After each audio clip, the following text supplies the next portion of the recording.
Hello everyone. उम्मीद करते हैं सभी लोग स्वस्थ होंगे और पार्ट 2 में आप सभी लोगों का वेलकम है। तो हमने पार्ट 1 ईडीएम के पार्ट 1 को सबसे पहले अपलोड कर दिया है। उसको जो लोग अभी तक नहीं देखे हैं, सभी लोग ज़रूर से ज़रूर देख लीजिएगा और जो लोग हमारे वीडियो पर नए आए हैं, सबसे पहले हमारे चैनल को सब्सक्राइब कर लीजिएगा और वीडियो को लाइक कर लीजिएगा।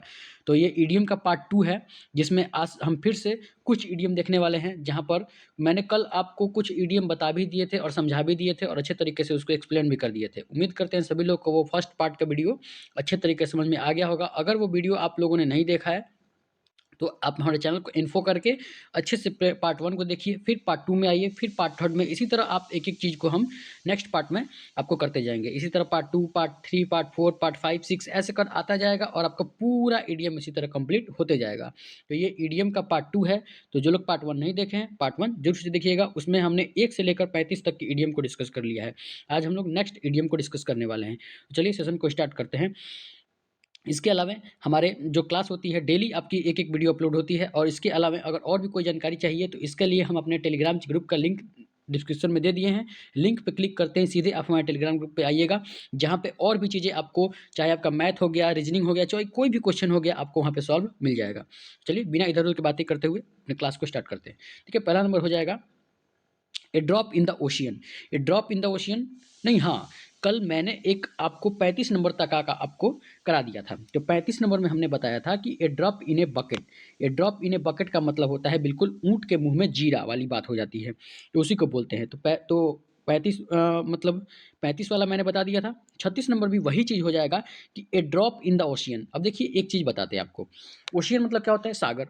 अब बहुत सारे सागर में से अगर आप थोड़ा-सा क्वांटिटी लेते हैं, तो वो क्या कर रहे हैं? तो वेरी बहुत ही कम अमाउंट ले रहे हैं, उसी को बोलते हैं। तो very small amount of compared with what is needed और एक्सपेक्टेड, यानी कि जिससे आपने सोचा था, जो आपको मिलना चाहिए था, उससे भी बहुत ही कम मात्रा में आपको किसी चीज़ का मिलना, उसी को बोलते हैं a drop in the ocean. तो ए ड्रॉप इन द ओशियन का मतलब क्या हो जाएगा? A very small amount compared with the is needed और एक्सपेक्टेड, जो आपने एक्सपेक्ट किया था उससे भी बहुत कम मिलना, उसी को बोलते हैं a drop in the ocean. Ocean मतलब होता है सागर और ड्रॉप मतलब होता है बहुत ही कम मात्रा में मिल जाना। आइए नेक्स्ट इडियम डिस्कस करते हैं। नेक्स्ट हो जाएगा ए ड्राई रन। देखिए यहाँ पर ड्राई रन हो जाएगा। ए ड्राई रन का मतलब होता है बिल्कुल कि रिहर्सल और इवेंट और एक्ट, यानी कि एक आदमी जो देखते नहीं है कि बिल्कुल प्रैक्टिस करते रहता है, तो उसी को बोलते हैं रिहर्सल करना अपनी चीज़ों को, कि आप अच्छा परफॉर्मेंस किसी चीज़ को कर सकें। ए ड्राई रन मतलब सूखे दौड़ रहा है आदमी, मतलब इसका मतलब ये हो जाएगा कि रिहर्सल कर रहा है, वो अभी प्रैक्टिस कर रहा है, उसी को बोलते हैं। तो ए ड्राई रन का मतलब क्या हो जाएगा? रिहर्सल और इवेंट, यानी कि पूर्वाभ्यास। यानी आपको, जैसे आप लोग स्कूल वगैरह में नाटक वगैरह किए होंगे, तो आप भी ड्राई रन किए होंगे। मतलब सबसे पहले आप प्रैक्टिस करते होंगे उस चीज़ों का, और आपको 26 जनवरी अभी आने ही वाली है। 26 जनवरी वाली के दिन भी आप अच्छे तरीके से नाटक वगैरह कुछ बच्चे करते हैं, कुछ गाना गाते हैं, तो उसको घर पे अपने प्रैक्टिस करते हैं। ड्राई रन वही हो जाता है। तो रिहर्सल और एन इवेंट हो जाता है उसका मतलब। आइए नेक्स्ट डिस्कस करते हैं। नेक्स्ट हो जाएगा आपका, नेक्स्ट हो जाएगा a fine art, a fine state of affairs. अब देखिए, कोई भी आदमी का बिल्कुल एक किसी से अफेयर हो जाना, a fine state of affairs का मतलब होता है बहुत ही एक तरीके से अनप्लीजेंट, असुविधा वाली जो स्थिति होती है, उसी को बोलते हैं। तो a fine state of affairs का मतलब हो जाएगा एन अनप्लीजेंट सिचुएशन, यानी कि अप्रिय स्थिति। जिससे आप, जैसे मान लीजिए कि आपका कोई बगल में बैठा हो, आप उससे क्या हो रहे हैं? A fine state of affairs हो रहे हैं, मतलब कि आप उससे थोड़ा-सा अनप्लीजेंट हो रहे हैं, मतलब आपको थोड़ा बहुत ही अनकंफर्टेबल सा फ़ील हो रहा है, तो उसी को बोलते हैं a fine state of affairs, यानी दूसरे से थोड़ा-सा अप्रिय स्थिति के रूप में आ जाना, उसी को बोलते हैं एन अनप्लीजेंट सिचुएशन। उम्मीद करते हैं आपको 38 नंबर इडियम भी अच्छे से समझ में आया होगा। आइए नेक्स्ट डिस्कस करते हैं। नेक्स्ट हो जाएगा आपका ए फायर इन समबडी बिली, यानी कि एक देखिए, ये बहुत ही अच्छा इडियम है। अभी तक तो पूछा नहीं गया है, लेकिन आपको 2024 के एग्जाम में पूछे जाने की इसकी चांसेस बहुत ज़्यादा हैं। तो फायर इन समवन बेली का मतलब हो जाएगा कि one who in energetic and enthusiastic about something, यानी कि बहुत ही आदमी, जैसे आप लोगों में से देखा होगा कि बहुत ही कोई आदमी बहुत ही जोशीला होता है, बिल्कुल एकदम किसी भी कार्य को करने के लिए ईगर बिहेवियर वाला होता है, उसी को बोलते हैं। तो ए फायर इन समबडी बेली, यानी इसका मतलब क्या हो जाएगा? ए फायर इन समबडी बेली का मतलब हो जाएगा कि someone who is energetic and enthusiastic about something, यानी बिल्कुल जोश से भरा हुआ, बिल्कुल उसी को बोलते हैं ए फायर इन समबडी बेली। तो इसका मतलब हो जाएगा one who energetic enthusiastic about something, इसका मतलब हो जाएगा। आइए नेक्स्ट डिस्कस करते हैं। नेक्स्ट बहुत कॉमन सा इडियम है, मैंने आपको बहुत बार ये पढ़ाया है। बिल्कुल, ये बहुत बार मैंने अपने चैनल पे आपको पढ़ाया है, आपको बहुत बार ये बताया भी है, बिल्कुल। तो 40 नंबर हो जाएगा, वो है ए फिश आउट ऑफ वाटर। अब बताइए मछली जब पानी से बाहर आएगी तो क्या होगी? बताइए, आप खुद बताइए। अच्छा रुकिए, एक बार हम देख लें थोड़ा-सा यहाँ पर। हाँ, ठीक है, ठीक है। हुँ। A fish out of water हो जाएगा। तो a fish out of water, हाँ, ठीक है। हुँ। A fish out of water का मतलब हो जाएगा कि एन अनकम्फर्टेबल पोज़ीशन, यानी कि आप बिल्कुल जो पोज़ीशन में हैं उसमें अनकम्फर्टेबल फ़ील कर रहे हैं। जैसा कि इसी से मिलता-जुलता हम लोगों ने a fine state of affairs, यानी कि अपने आस-पास के लोगों से बिल्कुल अनप्लीज़ेंट सिचुएशन होना, उसी को बोलते हैं। लेकिन यहाँ पर कुछ बात दूसरा है। यहाँ पर अनकम्फर्टेबल दे रहा है, जैसे कि आप मछली को पानी से निकाल दीजिए, तो वो कैसी होगी? कुछ देर तक अनकम्फर्टेबल फ़ील करेगी, फिर उसके बाद पूरा ही मतलब हो जाएगी। तो उसी को बोलते हैं ए फिश आउट ऑफ वाटर का मतलब हो जाएगा एन अनकम्फर्टेबल पोज़ीशन, या फिर इसका एक और ऑप्शन दे सकता है इन अनफ़ेलियर सर्कमस्टेंसेस, यानी कि बिल्कुल दूसरे तरीके से व्यवहार करना, असहज परिस्थिति में होना। देखिए यहाँ पर हिंदी में लिखा हुआ है आपके लिए, तो असहज परिस्थिति का मतलब भी हो जाएगा फिश आउट ऑफ वाटर। चलिए आइए नेक्स्ट डिस्कस करते हैं। नेक्स्ट हो जाएगा, देखिए एक अच्छा इडियम, बहुत ही इंपॉर्टेंट इडियम, आराम से इसको नोट्स बना के भी लिखिएगा और बिल्कुल अच्छे तरीके से इसको याद में रखिएगा, क्योंकि बहुत बार ये पूछा है और फिर 2024 में टपकेगा पक्का। तो आइए 41 नंबर डिस्कस करते हैं। 41 नंबर हो जाएगा ए फ्लाई ऑन द वॉल, यानी कि आप अपने क्या कर रहे हैं कि वॉल के ऊपर फ्लाई कर रहे हैं। इसका मतलब क्या होगा? इसका मतलब हो जाएगा कि एन अनप्रिजर्व्ड ऑब्जर्वर, यानी कि आदमी जो होता है, जैसे आप लोग देखते होंगे कि 2 आदमी अगर बात कर रहे हैं तो वो ये यहाँ पे इडियम ज़्यादा सूटेबल होता है। ए फ्लाई ऑन द वॉल का मतलब हो जाएगा कि चोरी-छिपे देखने वाला व्यक्ति, यानी कि कोई व्यक्ति को चोरी-छिपे देख रहा है, तो उसी को बोलते हैं। जैसे फ्लाई, जैसे वॉल के पास फ्लाई कर रहा है। अच्छा ये बताइए कि अगर कोई 2 लोग रूम में हैं, तो वो वॉल के पास क्या करेगा बताइए? वो तो डायरेक्ट अंदर जाएगा, जिसको जिसको अच्छे तरीके से पता है। लेकिन अगर वो फ्लाई ऑन द वॉल, यानी कि वॉल के पास फ्लाई कर रहा है, यानी कि उसके चोरी-छिपे देखने की बात सुनने की कोशिश कर रहा है। बताइए, और चोरी-छुपे सुनने वाले बात को एक चीज़ वन वर्ड से पूछना मैंने क्लास में कराया था। बताइए उसको क्या बोलते हैं? कमेंट बॉक्स में देखते हैं कितने लोगों को याद है। तो ये फ्लाई ऑन द वॉल का मतलब हो जाएगा कि एन अनप्रिजर्व्ड ऑब्जर्वर, यानी कि बिल्कुल चोरी-छिपे देखने वाला। आइए नेक्स्ट डिस्कस करते हैं। नेक्स्ट हो जाएगा ए फ्लाइंग विज़िट। देखिए ये अच्छा इडियम है, बहुत बार पूछा जाता है बिल्कुल, और बहुत ही कॉमन सा इडियम है। तो ए फ्लाइंग विज़िट का मतलब होता है बिल्कुल बहुत ही शॉर्ट तरीके से विज़िट करना, बहुत ही कम समय के लिए विज़िट करना, उसी को बोलते हैं फ्लाइंग विज़िट। बहुत ही कम समय। अच्छा ये बताइए कि आप फ्लाइट से जब गए हैं कि नहीं गए हैं? हम नहीं जानते, बहुत से लोग नहीं गए होंगे, हमको लगता है ऐसा। ये फ्लाइंग विज़िट का मतलब होता है बिल्कुल, अब फ्लाइट से गए तो जल्दी पहुँच गए, तो उसी को बोलते हैं। यहाँ पर हम लोग याद करने के लिए कुछ ट्रिक भी अपनाएँगे। तो वेरी शॉर्ट विज़िट, यानी कि बहुत ही छोटा डिस्टेंस हो, बहुत ही आपने छोटा वहाँ पे विज़िट किया, इसी को बोलते हैं। आइए, अच्छा इडियम फिर से 43, आपको बहुत ही चकमा देने वाला बिल्कुल, और ये बहुत ही ज़्यादा पूछा जाने वाला है। आइए 43 डिस्कस करते हैं। 43 हो जाएगा ए फूल पैराडाइज़। देखिए फूल पैराडाइज़ का मतलब होता है बिल्कुल हवाई महल बनाना, जैसे आपने मन में मनगढ़ंत कहानी बनाना, उसी को बोलते हैं। तो उसको इसका मीनिंग हो जाएगा बीइंग हैप्पी और फुलिश रीज़न, यानी कि बिल्कुल आप सोच रहे हैं कि हम चिड़िया बन जाएँ। सोच रहे हैं ना? कभी-कभी सोचता है आदमी, जैसे कोई-कोई सोचता है कि हम चिड़िया बन जाएँ, कोई-कोई सोचता है कि हम ये बन जाएँ, कभी राष्ट्रपति बन जाएँ। तो वो वाली जो फीलिंग आती है उसी को बोलते हैं ए फूल पैराडाइज़, यानी कि मतलब ऐसी चीज़ों पे खुश होना जो आप कभी हो ही नहीं सकता। जैसे आप चिड़िया बन जाएँ, अरे हो ही नहीं सकता ये। तो being happy for foolish reason, या फिर इसका एक और ऑप्शन आपके लिए दे सकता है, a state of happiness based on a person not knowing about potential trouble, यानी कि आप फूल पैराडाइज़ के बारे में सोच रहे हैं, यानी कि हवाई महल बनाने की सोच रहे हैं। आइए नेक्स्ट डिस्कस करते हैं। नेक्स्ट हम लोगों पे आ रहा है बिल्कुल अच्छे तरीके से आप लोग इसको समझिएगा, ए जेंटलमैन एट लार्ज। बताइए, आप लोगों में से बहुत से लोग होंगे जो जेंटलमैन तो होंगे, बहुत बड़े होंगे, तो वो क्या होंगे? विदाउट बेरोज़गार आदमी। तो उसी को बोलते हैं a man without a job, यानी कि a gentleman at a large. तो a man without a job, उसी को बोलते हैं, बेरोज़गार आदमी को बोलते हैं ए जेंटलमैन एट लार्ज। आइए नेक्स्ट डिस्कस करते हैं। नेक्स्ट हो जाएगा ए गोल्डन मीन। अब देखिए एक चीज़ आपको और बताते हैं। जैसे आप लोगों में से कितने लोग ये वाला कहानी सुने हैं कि अगर इस रास्ते पे शेर हो, इस पे पता नहीं आग जल रहा हो और इस पे कुछ भी नहीं हो, या फिर पता नहीं बर्फ़ की सिल्ली हो वगैरह-वगैरह, ऐसे आप लोगों में से भाई वगैरह आपके सुनाए होंगे ऐसे तो। तो ये वाला कहानी जो होती है, तो उसमें आप कौन-सा रास्ता चूज़ करेंगे? तो यही वाला होता है कि ये वाला भी रास्ता नहीं, ये वाला भी रास्ता नहीं, एकदम बिल्कुल गोल्डन मीन। गोल्डन मतलब मीन मतलब होता है बिल्कुल बीच का रास्ता, बिल्कुल अच्छा वाला और सटीक वाला, तो उसी को बोलते हैं गोल्डन मीन। अच्छा इडियम है, बहुत ही इंपॉर्टेंट इडियम है, पूछ सकता है आपसे। तो गोल्डन मीन का मतलब क्या हो जाएगा, middle course of between two extremes, यानी कि दो चीज़ों के बीच में आप कौन सा मिडिल वाला रास्ता चुनेंगे, वो भी सटीक वाला, neither too much not too little. क्या समझे आप? इसका मतलब यही हुआ कि दो रास्तों में से जो बीच का रास्ता होता है वो सबसे अच्छा होता है। तो गोल्डन मीन का मतलब क्या हो जाएगा, middle between course of two extremes. आइए नेक्स्ट डिस्कस करते हैं। नेक्स्ट हो जाएगा आपका, एक सेकंड रुकेंगे।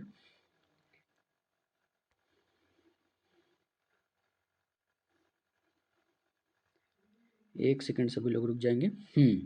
नेक्स्ट हो जाएगा आपका ए गुड सैमरिटन। ए गुड सैमरिटन का मतलब होता है कि वह आदमी जिसको मदद की ज़रूरत है, तो मददगार व्यक्ति को बोलते हैं बिल्कुल ए हेल्पफुल पर्सन, यानी कि वह व्यक्ति जिसको मदद की ज़रूरत है उसको बोलते हैं ए गुड सैमरिटन। ए गुड सैमरिटन का मतलब क्या हो जाएगा, उसका मतलब हो जाएगा ए हेल्पफुल पर्सन।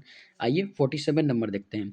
47 नंबर हो जाएगा ए ग्रीन हॉर्न। ए ग्रीन हॉर्न का मतलब होता है कि बिल्कुल, देखिए मैंने आपको जब सिनोनिम्स की क्लास में बताया था आपको, तो ए ग्रीन हॉर्न का मतलब बहुत बार बताया भी था कि उसको नोविस भी बोलते हैं, डैबलर भी बोलते हैं, इसका कई सारे मैंने सिनोनिम्स भी आपको कराया था।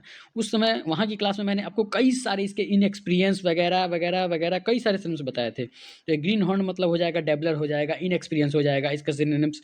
तो ए ग्रीन हॉर्न को अच्छे से याद रखिएगा, इन एन इनएक्सपीरियंस मैन को बोलते हैं यहाँ पर अ ग्रीन हॉर्न। ये आपको ज़्यादा कराने की जरूरत नहीं है, ये बताने की जरूरत नहीं है, क्योंकि मैंने इसको सिनोनिम्स की क्लास में आपको रटवाया भी था ट्रिक से। आइए नेक्स्ट डिस्कस करते हैं। नेक्स्ट हो जाएगा ए ग्रे एरिया। एक ग्रे एरिया का मतलब होता है बिल्कुल एन अनक्लियर सिचुएशन। अब देखिए आप लोगों में से अगर गूगल मैप कितने लोग यूज़ करते हैं, पहले ये तो ये बताइए। देखिए गूगल मैप में आप देखते होंगे कि वहाँ पे ट्रैफिक लाइट पे जब क्लिक करते होंगे तो आपको एक ग्रीन ऑप्शन आता होगा, एक ग्रे आता होगा और एक रेड आता होगा, ऐसे करके बहुत सारी चीज़ें आती होगी। तो जब ग्रीन शो करता है तो ग्रीन जो सब जब शो करता है तो आपके रास्ते पे कोई ट्रैफिक नहीं है, लेकिन येलो शो कर रहा है तो आपके थोड़ा सा मतलब ट्रैफिक है। रेड सिग्नल कर रहा है इसका मतलब ट्रैफिक बहुत ज़्यादा है। और एक और आता है मैरून कलर, उससे भी मतलब सबसे ज़्यादा ट्रैफिक है। तो एक ग्रे एरिया का मतलब होता है वह एरिया जहाँ पे अस्पष्ट तरीके से आपको चीज़ें नहीं दिखाई दे रही, उसी को बोलते हैं। तो एक ग्रे एरिया का मतलब हो जाएगा एन अनक्लियर सिचुएशन। उम्मीद करते हैं 48 तक सभी लोगों को अच्छे से समझ में आया होगा। आइए नेक्स्ट डिस्कस करते हैं। नेक्स्ट हो जाएगा ए हेयर इन ए बटर। अब देखिए अब ये बताइए कि अगर आपके हेयर में यानी कि आपके बाल में बटर लग जाए तो आपको कैसा लगेगा, ये बताइए। सभी लोग बताइए, अगर आपके बाल में बटर लग जाए, मक्खन लग जाए, तो बताइए आपको कैसा लगेगा। तो ये चैलेंजिंग सिचुएशन हो जाएगा, जल्दी से आप उसको चाहेंगे कि कैसे भी कैसे करके ये साफ हो। तो ए हेयर इन ए बटर का मतलब हो जाएगा ए चैलेंजिंग सिचुएशन, यानी कि चुनौतीपूर्ण स्थिति आपके लिए हो गई है। भाई अब बटर लग गया है, अब तो इसको पानी से या फिर कुछ चीज़ से तो ज़रूर साफ करना है। तो ए हेयर इन ए बटर का मतलब क्या हो जाएगा, हेयर इन बटर का मतलब हो जाएगा कोई भी चीज़ आपके लिए चैलेंजिंग सिचुएशन है। आइए 15 नंबर डिस्कस करते हैं। 15 नंबर हो जाएगा ए हेयर्स ब्रेथ। ए हेयर्स ब्रेथ का मतलब होता है बहुत अच्छे से बारीकी के साथ किसी चीज़ कार्य को करना। तो हेयर्स ब्रेथ का मतलब हो जाएगा talking about the smallest possible, एक सेकंड रुकेंगे, talking about the smallest possible amount of a degree of something, यानी कि बहुत ही बारीकी के साथ किसी चीज़ का विवरण देना। तो हेयर्स ब्रेथ का मतलब होता है, जैसे आप लोग सुनते भी होंगे कि चावल को जैसे हम लोग बीनते हैं, तो उसमें यहाँ पर देखते होंगे कि बहुत ही बारीकी के साथ काम करते हैं। तो हेयर्स ब्रेथ का मतलब वही हो जाएगा, ये telling about the smallest possible amount two degree of something, यानी कि बहुत ही बारीकी के साथ किसी चीज़ को कार्य को करना, उसी को बोलते हैं ए हेयर्स ब्रेथ। उम्मीद करते हैं आपको 50 ईडियम तक अच्छे से समझ में मैंने कंप्लीट करा दिया है। 50 ईडियम आपको बिल्कुल अच्छे से समझ में आया होगा। अगर यहाँ तक किसी को दिक्कत आता है तो आप पहले कमेंट बॉक्स में कमेंट करेंगे, फिर हम आगे बढ़ेंगे। बिल्कुल।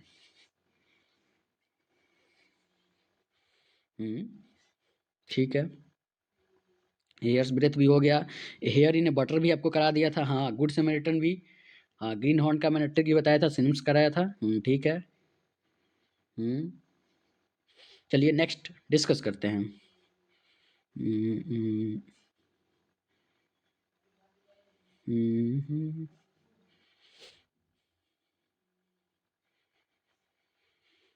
हम्म, चलिए नेक्स्ट डिस्कस करते हैं। नेक्स्ट हो जाएगा आपका नेक्स्ट हो जाएगा आपका hair's breadth escape. Hair's breadth escape का मतलब होता है कि बहुत ही बाल बाल बचना। जैसे आप बाइक चलाते होंगे कभी, और आप जैसे आगे से एक बाइक आ रही है, आप इधर से बाइक से जा रहे हैं, तो कभी-कभी 2 बाइकों के बीच इतना कम अंतर होता है कि मतलब लगता है कि अब टक्कर हो ही नहीं होने ही वाला था, लेकिन अब बाल-बाल बच गए। तो उसी को बोलते हैं। तो हेयर्स ब्रेथ एस्केप यानी कि बचे आप वहाँ पे। तो कैसे बचे? ए नैरो एस्केप यानी कि नैरो मार्जिन से बहुत ही बाल-बाल बचना, उसी को बोलते हैं। बहुत ही कम अंतर से बचना, उसी को बोलते हैं। तो हेयर्स ब्रेथ एस्केप यानी कि बहुत ही बाल के बिल्कुल एकदम छोटे से तरीके से आप बचें, तो उसी को बोलते हैं नैरो एस्केप या नैरो मार्जिन। उम्मीद करते हैं 51 नंबर इडियम। देखिए हम सब इडियम का आपको ट्रिक लगा के उसकी कहानी लगा-लगा के मैं बता रहा हूँ, और आपको एक-एक इडियम को अच्छे तरीके से ध्यान से पढ़ते चलना है। और द एसएससी केव को जो लोग भी अभी तक यूट्यूब चैनल को सब्सक्राइब नहीं किए हैं, सभी लोग ज़रूर से ज़रूर सब्सक्राइब करिए। इसको 1 के तक आपको ज़रूर पहुँचाना है बिल्कुल। इस मंथ में आपको 1 के सब्सक्राइब तो ज़रूर करना ही करना है, और सभी लोग बिल्कुल रेगुलर क्लास में रहा करिए। ये नहीं कि आज क्लास लिए, कल क्लास नहीं लिए, तो फिर ऐसे नहीं होगा। फिर ऐसे आप कभी ईडीएम तो सीख ही नहीं पाएँगे, तो इसलिए आप रेगुलर क्लास में रहिए, आपको प्रत्येक चीज़ें समझ में आएँगी। आप ये नहीं कि आज आएँ क्लास में, फिर कल नहीं आएँ, तो ऐसे याद नहीं होता। तो हेयर्स ब्रेथ एस्केप का मतलब हो जाएगा ए नैरो एस्केप या नैरो मार्जिन, बहुत ही कम अंतर से बचना, उसी को बोलते हैं। आइए नेक्स्ट इडियम डिस्कस करते हैं। नेक्स्ट इडियम हो जाएगा a hard nut to crack, यानी कि बिल्कुल वह चीज़ जो बहुत ही डिफ़िकल्ट हो, जिसमें आपको क्रैक नहीं कर पाते। जैसे आप लोग समझते होंगे एसएससी का एग्ज़ाम, है कि नहीं? सभी लोग तो यही समझता है। तो a hard nut to crack का मतलब होता है बहुत ही डिफ़िकल्ट टास्क। लेकिन हम लोगों में से समझने की ज़रूरत यहाँ पर ये है कि आपको यहाँ पर एसएससी छकाएगा। अगर आपको ये दे भी दिया तो ये इतना ईज़ी इडियम है, तो आपको वो देखिए इतना जितने भी ऑप्शन आता है ना, सब इडियम को मैंने यहाँ पर लिख रखा है। तो आपको ऑप्शन में क्या रहेगा? ऑप्शन में या तो डिफ़िकल्ट टास्क रहेगा, पहली बात तो जो मैंने समझा दिया, या फिर दूसरा ऑप्शन जो देगा ए डिफ़िकल्ट प्रॉब्लम टू सॉल्व, यानी कि जिस प्रॉब्लम को आप सॉल्व नहीं कर सकते। तीसरा नंबर दे देगा ए टफ चैलेंज, यानी कि आपके लिए बहुत ही चैलेंजिंग टफ हो जाएगा। ए डिफ़िकल्ट पर्सन, यानी कि पर्सन की बात कर सकता है। या फिर चौथा ऑप्शन दे देगा an inflexible person who is hard to convince, यानी कि चीज़ों ये वह पर्सन जो चीज़ों के प्रति अपने आप को कन्वाइव नहीं कर पाता है। इतना सारे वहाँ पे आपको ऑप्शन दे सकते हैं। आइए नेक्स्ट डिस्कस करते हैं। देखिए नेक्स्ट हो जाएगा, ये अच्छा इडियम है और बहुत ही इंपॉर्टेंट इडियम है। तो यहाँ पर नेक्स्ट हो जाएगा, एक सेकंड रुकेंगे सभी लोग।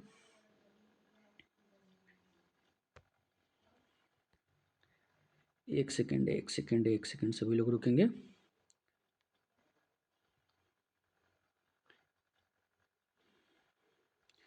हाँ, नेक्स्ट हो जाएगा आपका ए हॉर्नेट नेस्ट। ए हॉर्नेट नेस्ट का मतलब होता है कि बिल्कुल फिर से वही वाली बात जो मैंने ऊपर बताई, वही चीज़ बात हो जाएगी कि अपने आस-पास के लोगों से बहुत ही असहज महसूस होना। जैसे कि अभी मैंने ऊपर ही इसको डिस्कस किया है, ए ट्रबलसम सिचुएशन या फिर राइजिंग कंट्रोवर्सी, जो कंट्रोवर्सी में आ जाती है, या फिर हॉर्नेट नेस्ट उसी को बोलते हैं। तो अनप्लेजेंट सिचुएशन जैसे मैंने अभी ऊपर ही डिस्कस किया है, इसलिए हम इसको इग्नोर मारते हैं। नेक्स्ट डिस्कस करते हैं। नेक्स्ट हो जाएगा आपका ए हॉट पोटैटो। देखिए मुद्दा बहुत गर्म है, आप लोगों में से सुना भी होगा, ये हॉट पोटैटो मतलब गरम आलू। तो क्या, अच्छा ये बताइए कि गरम आलू में अगर ऐसे उँगली डालेंगे तो क्या है वो? वो बहुत ही विवाद विवाद मतलब बिल्कुल कंट्रोवर्शियल इश्यू है ये। तो ये हॉट पोटैटो का मतलब हो जाएगा बहुत ही कंट्रोवर्शियल, बहुत ही कंट्रोवर्सी में आ जाना, उसी को बोलते हैं ए हॉट पोटैटो, यानी कि बहुत ही कंट्रोवर्शियल इश्यू। आइए 55 नंबर डिस्कस करते हैं। 55 नंबर हो जाएगा, वो है ए हाउस ऑफ कार्ड। देखिए ताश के पत्ते से पहले तो देखते होंगे कि अगर जो जिसके घर में ताश वगैरह खेलते होंगे लोग, तो वो लोग उसमें देखते होंगे कि पहले जो क्या होता था ना कि बच्चे ताश की गड्डी से घर बनाते थे ऐसे, एक के ऊपर एक, एक के ऊपर एक के ऊपर एक घर बनाते थे ऐसे। और वो जैसे हवा आती थी तो वो घर गिर जाता था। जैसे आप लोगों में से कितने लोग गुंडे मूवी देखे हैं? गुंडी मूवी में देखिएगा, वहाँ पे अगर आप लोगों में से नहीं देखा है, तो गुंडे मूवी में देखिएगा थोड़ा-सा स्किप करके, कि वो एक बनाता है कि हाँ, शायद पता नहीं कैसे बोलता है कि तेरे लिए कुछ बना के रखा है वहाँ पे। वो जाता है, ऐसे हटाता है, तो वो भी एक क्या होता है, वो हाउस ऑफ कार्ड ही होता है। वहाँ पे जैसे ही उठाता है, वो प्लेट गिर जाता है, वो कप का बनाया हुआ रहता है।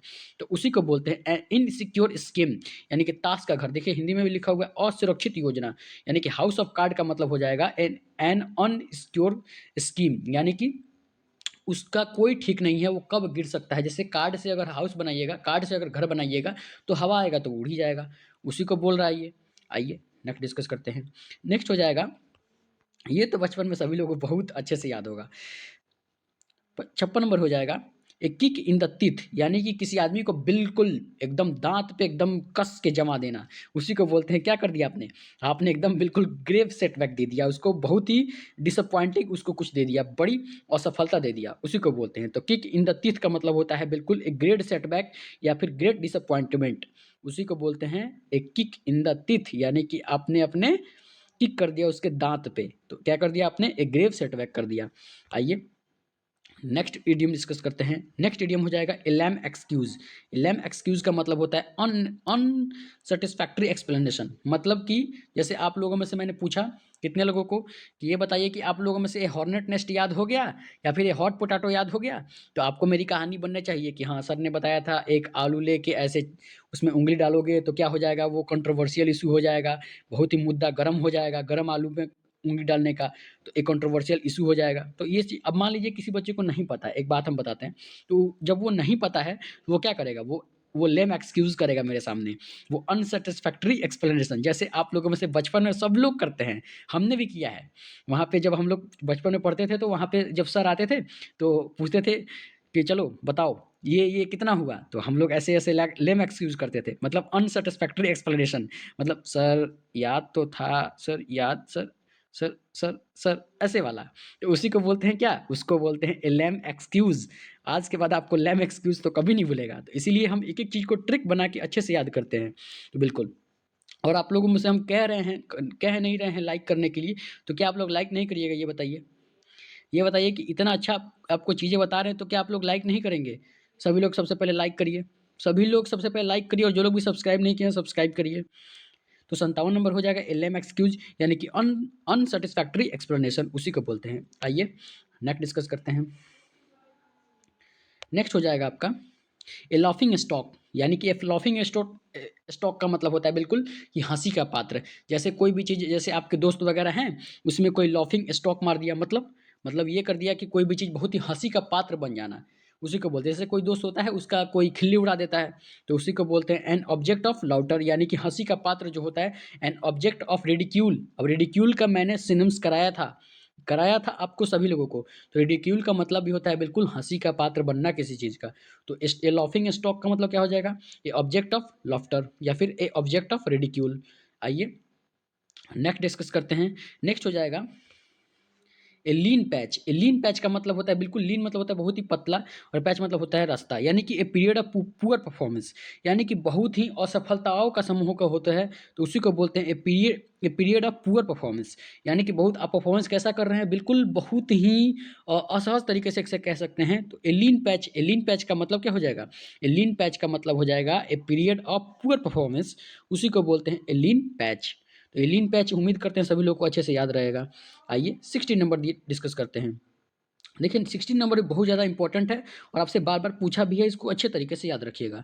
16 नंबर हो जाएगा a left hand compliment. A left hand compliment का मतलब हो जाएगा एन एम्बिजियस कॉम्प्लीमेंट या insulting remark for appearing as praise, यानी कि आप लोगों में से जैसे आपको एक बताते हैं ए लेफ्ट हैंड कॉम्प्लीमेंट को याद कर रखने का तरीका।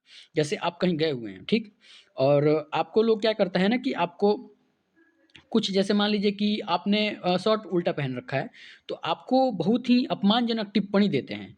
वो लोग कैसे देते हैं? प्रशंसा के रूप में कि बहुत अच्छा लग रहा है, बहुत अच्छा लग रहा है। आप समझ नहीं पाएँगे और आप समझेंगे कि अच्छा लग रहा है, अच्छा लग रहा है। हाँ भाई, सही लोग सभी लोग तारीफ़ कर रहे हैं। लेकिन वो क्या है? वो आपके लिए just like a left hand compliment है। ये मतलब झूठी तारीफ़ करना एक तरीके से कह सकते हैं। तो ए लेफ्ट हैंड कॉम्प्लीमेंट का मतलब क्या हो जाएगा? एन एम्बिजियस कॉम्प्लीमेंट, यानी कॉम्प्लीमेंट तो दे रहा है अच्छा, लेकिन वो झूठी है, इंसल्टिंग है, आपको इंसल्ट करने के लिए वो बात बोल रहा है। तो ये लेफ्ट हैंड कॉम्प्लीमेंट का मतलब क्या हो जाएगा? An ambiguous compliment insulting remark appears as praise. तो उम्मीद करते हैं आज की क्लास आप सभी लोगों को अच्छी लगी है। इसी तरह की और भी क्लास देखने के लिए हमारे चैनल को जरूर से जरूर सब्सक्राइब करिएगा। द एसएससी केव को आपको 1 के सब्सक्राइब तक लेके जाना है यहाँ तक, और हम आपको तब तक वीडियो बनाते रहेंगे जब तक आप लोग इस चैनल को लाइक सब्सक्राइब डेली बेसिस पे यहाँ पे नए बच्चे जुड़ते जाएंगे, हम और भी आपके लिए अच्छी अच्छी चीज़ें लाते जाएंगे। तो उम्मीद करते हैं आज की सेशन सभी लोग को अच्छी लगी है। अगर अच्छी लगी है तो सभी लोग लाइक करके जाइएगा और चैनल को जरूर से सब्सक्राइब करके ही जाइएगा। उम्मीद करते हैं आज की सेशन सभी लोग को अच्छी लगी है। इसके अलावा मेरा एक टेलीग्राम चैनल भी है, उसका मैंने लिंक आप सभी लोगों को डिस्क्रिप्शन बॉक्स में दे दिया है। लिंक पे क्लिक करते हैं सीधे आप हमारे टेलीग्राम ग्रुप पे आइएगा। वहाँ पे अगर आपको मैथ, रीजनिंग, जीएस, इंग्लिश। ये चारों सब्जेक्ट में अगर एसएससी का कोई भी क्वेश्चन आता है, अगर आपको दिक्कत आती है तो आप हमारे वहाँ पर ज़रूर सेंड करिएगा। वहाँ पर हमारा आपका डाउट का हमको इंतज़ार रहेगा और आपको सॉल्व भी समझाने का भी तरीका हम आपको अच्छे से वहाँ पे एक्सप्लेन कर देते हैं। चलिए हम रखते हैं तक, मिलेंगे आपसे नेक्स्ट क्लास में। Thank you for watching this video the assessee cave.